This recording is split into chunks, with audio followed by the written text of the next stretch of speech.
anao zafady moto marque Peter ty se fo azo lalana Peter Motors moteur de haute qualité Peter Motors moteur matanjaka sady tsara tarehy moteur ara-dalàgna moto ilentsika manivolivale moto Peter vidio mitengy sikotera marky Petera mandeha tsara course amin'io Peter Motors moteur de haute qualité Peter Motors moteur matanjaka sady tsara tarehy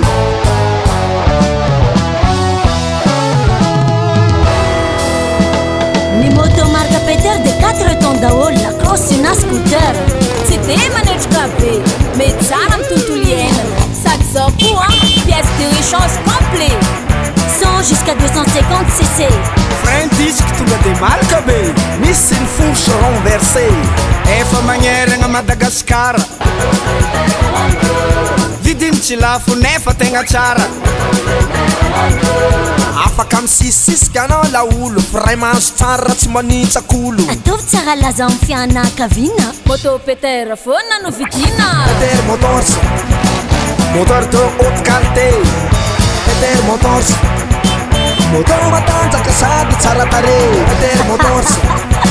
moteur de haute qualité Peter Motors moteur matanjaka sady tsara tarehy 2 litres 500 moto ilentsika manivolivale moto Peter vidio mitengy sikotera marky Petera mandeha tsara course amin'io Peter Motors moteur de